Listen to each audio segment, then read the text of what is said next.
Քրիստոնյայի կյանքում կասկածը միշտ տեղ ունի, քո հավատը, թե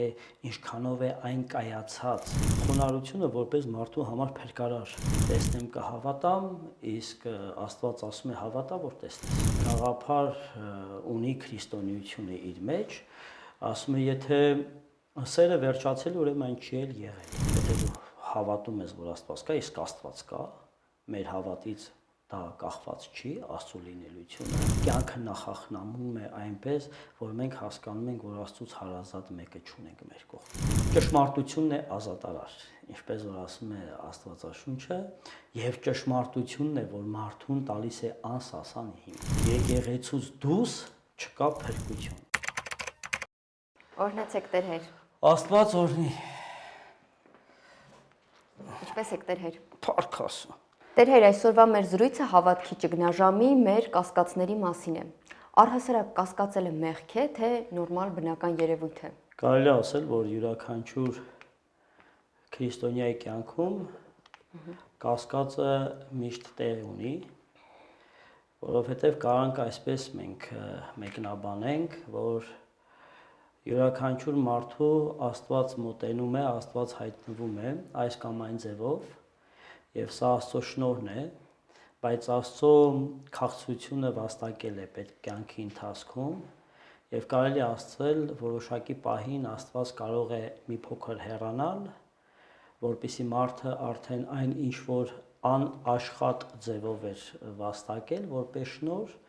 այլևս ջանք գործադիր կյանքի մեջ այդ բարձրությանը հասնելու, այսինքն ճաշակում է որ քաղցր է Տերը եւ պետք է արդեն իր կյանքի ընթացքում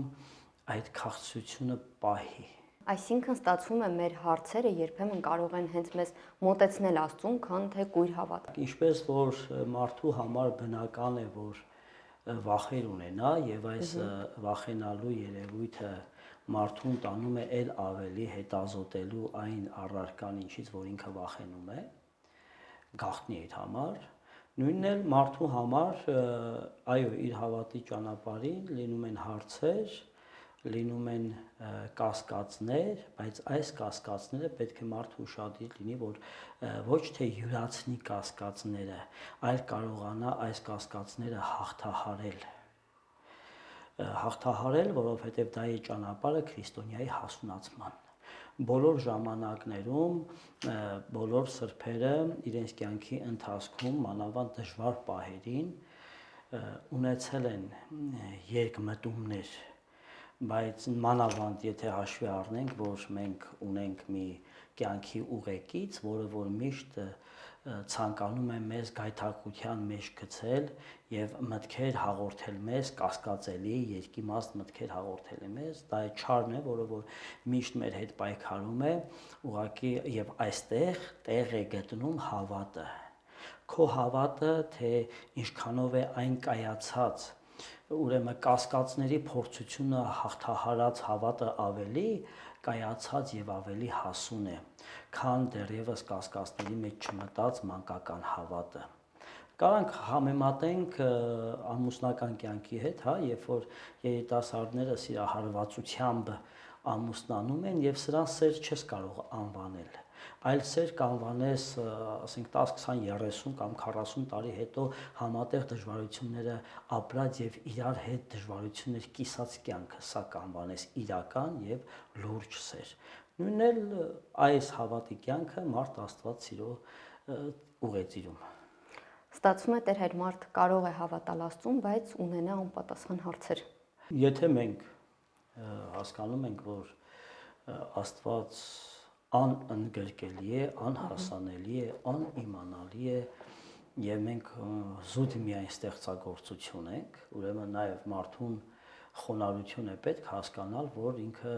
Աստծուն ամբողջությամբ ընկալել, հասկանալ չի կարողանալու։ Այո, միշտ պետք է լինեն կասկածներ։ Միշտ պիտի լինի անտեսանելի մի բան, որը որ դու հավատով միայն կարող ես տեսնել եւ այստեղ է որ մեր հավատը հիմք ունի, այստեղ է որ հավատը մարդու արժեվոր է։ Օրինակի համար, եթե ձեր հարևանը ձեզ մի քիչ հավատալի բան ասի, որը որ դուք չեք տեսել, դուք ինչքանով որ վստահում եք ձեր հարևանին, այդքանով կհավատաք նրա ասածին։ Ինչքան որ ձեր ընկերոջ ասածը անհավանական է, այնքան ձեզնից ավելի մեծ հավատ է պահանջվում առ ձեր ընկերը, որպեսզի հավատաք իր ասածին, չէ՞։ Նույն կերպ էլ եկեղեցու եւ Աստվածաշնչի եւ քրիստոնեության խոսքի հանդեպ մարդու հավատն է պետք։ Եթե մենք ունենայինք մեր բոլոր հարցերի պատասխանը, եթե մենք տեսնեինք դեմ առ դեմ ամեն ինչ ինչպես որ կա, այստեղ հավատ այլևս անիմաստ կլինի, որի մասին խոսում է Պողոս Առաքյալը, ասելով, որ արդեն հավիտենության մեջ, հարությունից հետո, երբ որ մենք ամեն ինչ դեմ առ դեմ կտեսնենք, չէ, այնտեղ հույսը հարության կլրանա, որովհետև մենք արդեն հարություն ենք առել, այնտեղ հավատը իր լրումին կհասնի, որովհետև դեմ առ դեմ տեսնում ենք եւ կմնա միայն սերը։ Բայց քանի որ դեռ չենք հասել այդ ճանապարհին, մեր ճանապարհի ավարտին, ուրեմն հավատը պետք է եւ ամեն ինչ փորձության մեջ է կայանում եւ ամրանում։ Տեր, այս դեպքում ինչպես տարբերենք այս կասկածը հավատը քայքայող անվստահությունից։ Պետք է մարդը ունենա իր սկզբնական կետը, չէ՞։ Եվ ինչպես որ Աստվածաշունչի մեջ բազում անգամ մենք շեշտում ենք եւ Աստվածաշունչի մեջ շեշտվում է խոնարհությունը որպես մարդու համար փրկարար։ Մենք խոսում ենք մի երևույթի մասին, մի իրականության մասին, որը որ նորից եմ ասում, միայն հավատով է ճանաչելի, միայն հավատով է ճանաչելի։ Չէ, այսպեսի գեղեցիկ միտք կա, ասում է մարդը ասում է տեսնեմ կհավատամ, իսկ Աստված ասում է հավատա, որ տեսնես, չէ՞։ Եվ մենք մարդը պիտի ուղղակի խոնարհություն ունենա հասկանալու համար, որ Աստծուն չես կարող ընդգրկել։ Եվ նաև երբ որ կասկածելի մտքեր են գալի երբեմն եւ շատ հաճախ այս մտքերը ոչ թե մարդու սեփականությունն է, ինչպես ասեցի, այլ մարդու մարդկության թշնամու, հա, կողքից ներշնչած մտքեր։ Մենք պետք է կարողանանք հասկանալ, որ այդ մտքերը մերը չեն։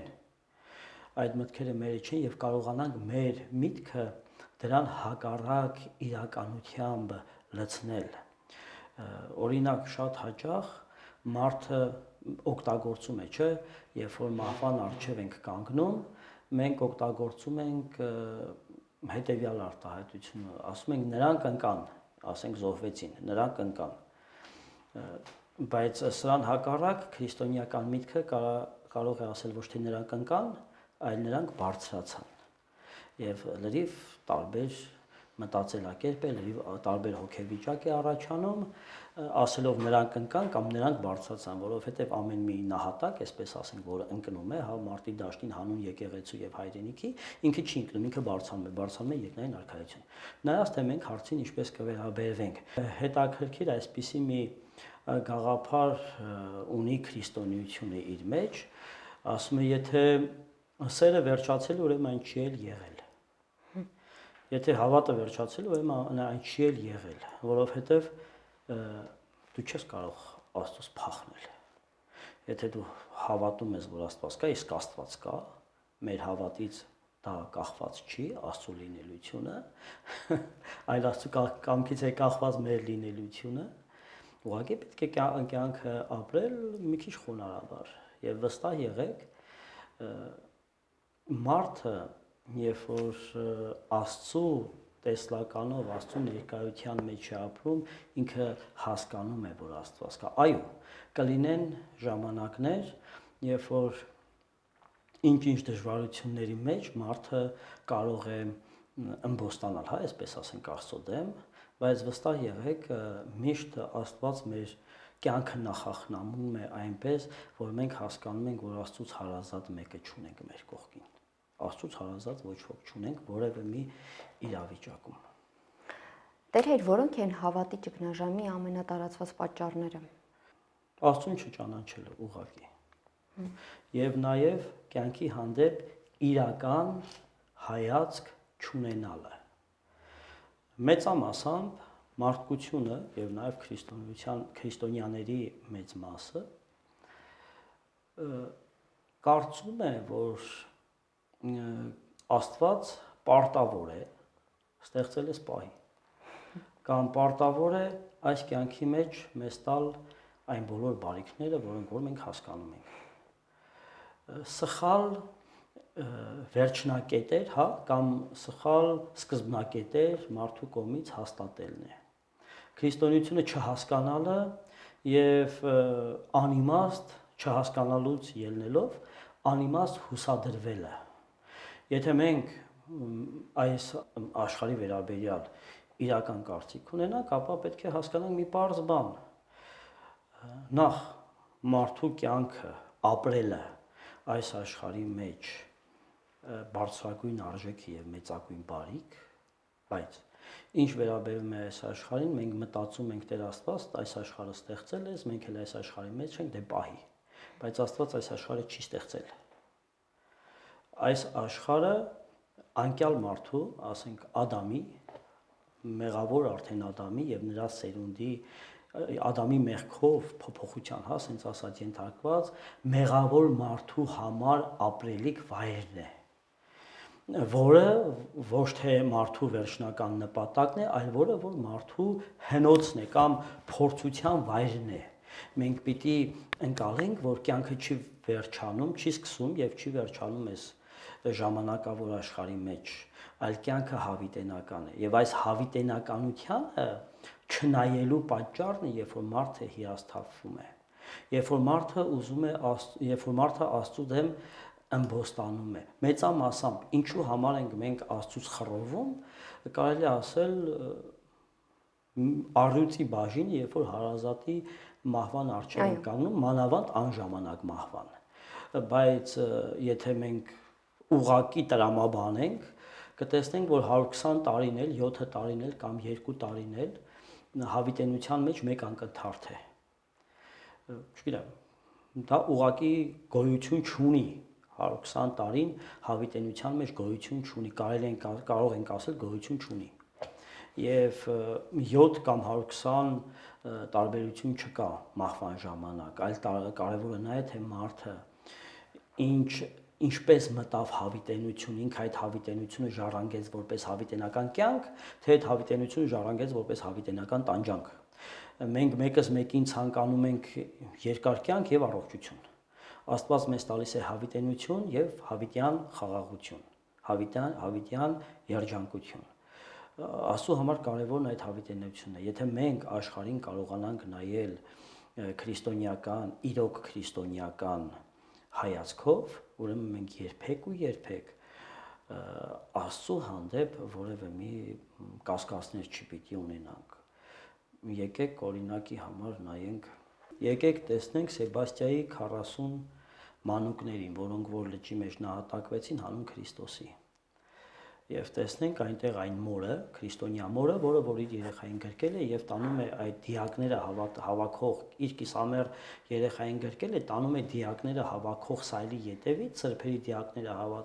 հավաքող սայլի ետևից եւ ասում է իմ զավակն էլ է քրիստոնյա, ինքն էլ է նահատակ եւ փոխանակ բժշկի տանելու իր զավակը այդ ճանապարհին նահատակում է, մահանում է խառնվելով սրբերի գնդի հետ։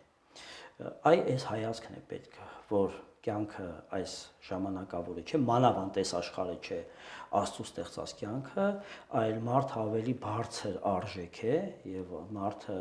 որը որ խոկալ գիտի տիեզերքի հեռավոր անկյունների մասին եւ նյութի տարական ամենափոքրագույն երևույթների մասին մարդը չի կարող սահմանափակված լինի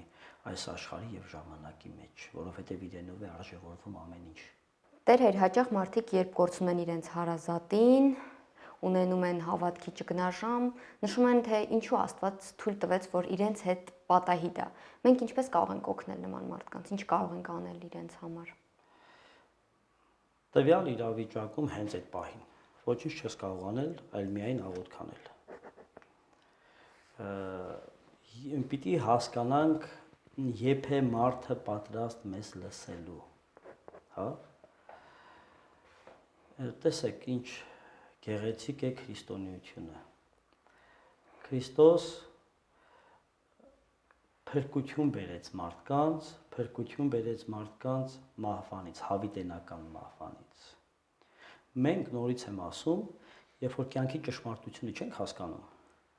եւ կյանքը արժևորում ենք միայն տեսանելի իրերով, թե այս աշխարհն է անցողիկ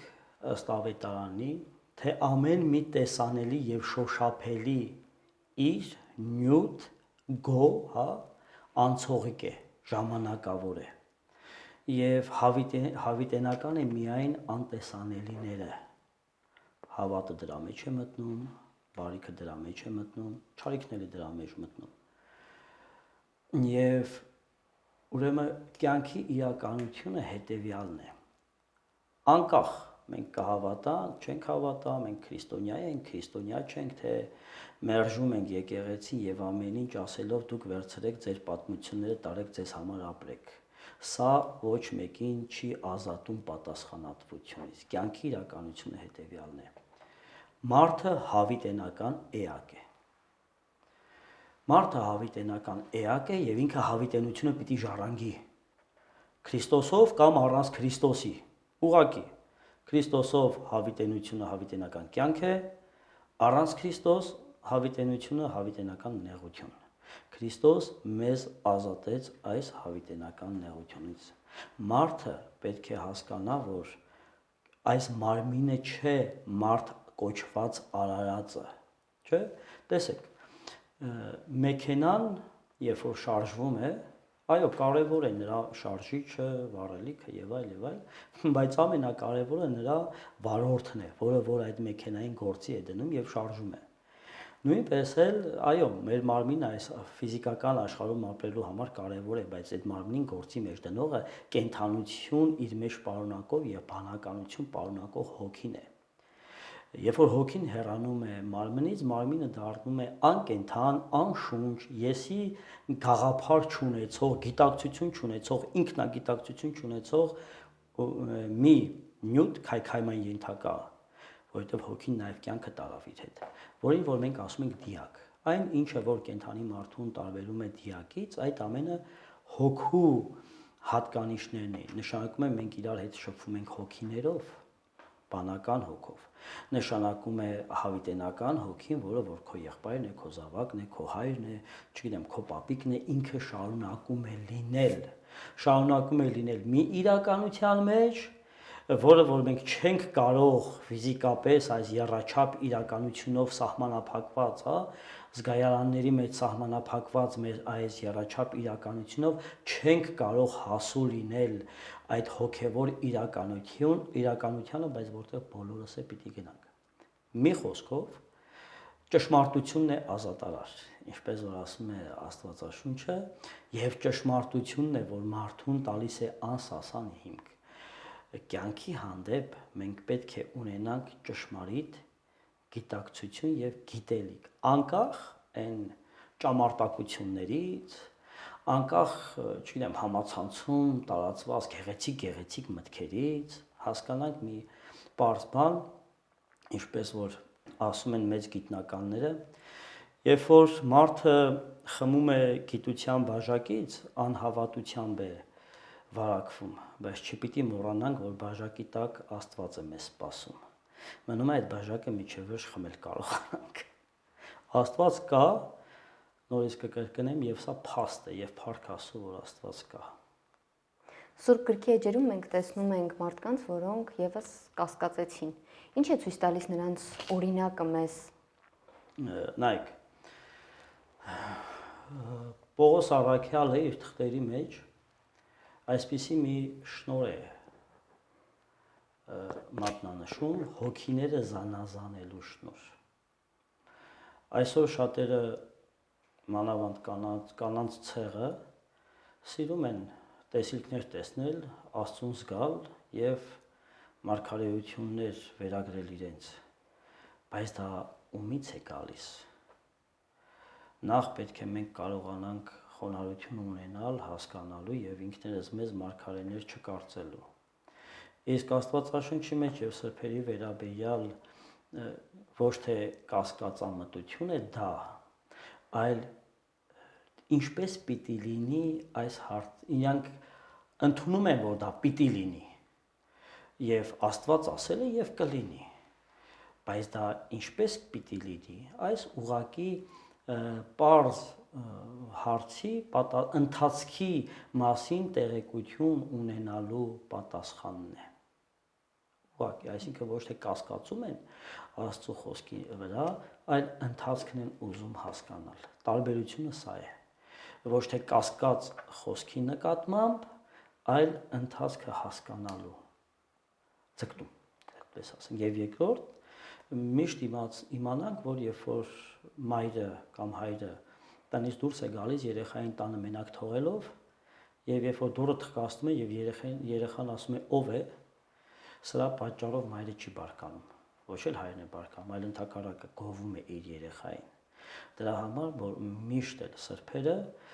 քննել են, թե այս տեսիլքը, չգիտեմ, այս հայտնությունը Աստծուց է, թե սատանայից,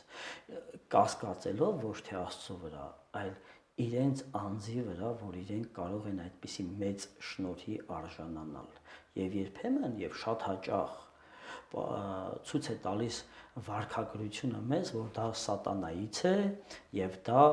մեծ փորձություն կարող է լինել մարդու համար, գոնե հպարտության մեջ կգցեր, որ այսօր սովորական երևույթ է, կարելի ասել, տարածված երևույթ է, ցավոք սրտի։ Եկեղեցին ինչ դեր ունի հավատի ճգնաժամի հաղթահարման գործում։ Եկեղեցի ասելով մենք նախ եւ առաջ եւ իթիվս դավանանքի, որը որ լույսն է եկեղեցու, իթիվս այն սուրբ կառույցի, որը որ հավաքատեղին է քրիստոնյաների, որտեղ որ սրբություններ են կատարվում, հաղորդություն, մկրտություն եւ այլն, մենք նաեւ հասկանում ենք հովի քահանայի առաջնորդությամբ այն հոգևոր համայնքը, որը ունի նույն նպատակը, որի մեջ կան տարբեր փորձություններ տեսած մի կուռ ժողովուրդ, գոնե տեսականորեն, էլի։ Եվ պատկերացրեք, մարդը ինքը նաև համայնքի մի մասն է։ Մարդուն նաև համայնքն է կրթում եւ համայնքն է զորավիգ լինում, երբ որ դու եկեղեցում ես, դու տեսնում ես մեկին եւ այդպիսիները շատ կլինեն, որը որ քո վիճակին եղել է եւ անցել է արդեն այս ճանապարհը։ Դու տեսնում ես օրինակներ, եկեղեցում մենք կարդում ենք սրբերի վարքը, որտեղ որ մենք տեսնում ենք օրինակներ նեղություններին համբերելու եւ եկեղեցին այն Աստծո կողմից հիմնած Աստծո հարցն է, այսպես ասենք, որը որ փրկությունը տարածում է մարդկանց մեջ։ Իսկ երբ որ ասում ենք փրկություն բոլոր կասկածներից եւ հավատի զորություն։ Սրա համար մենք ասում ենք եկեղեցին ինչ դեր ունի, չէ՞։ Մեկ բառով մենք կարող ենք ասել եկեղեցուց դուրս չկա փրկություն, ուրեմն եկեղեցուց դուրս չկա որևէ մի հարցի լուծում եւ նաեւ մեր եկեղեցու հայրերն շատ գեղեցիկ ասում են ում համար եկեղեցին մայր չէ, նրա համար Աստված հայր չէ։ Ուրեմն Աստված է հիմնել եկեղեցին եւ հիմնել է որպեսզի մենք այս բոլոր կենցաղային ծովի փոթորիկների միջով անցնելիս եկեղեցին թե լինի մեզ համար խաղաղ նավահանգիստ, թե որպես Նոյի տապան այլաբանորեն մեզ հասցնի խաղաղ նավահանգիստ, որն է հավիտենական կյանքը, եթե իհարկե ուզում ենք այդ կյանքը։ Շնորհակալ եմ Տեր Հեր։ Աստված օրհնի։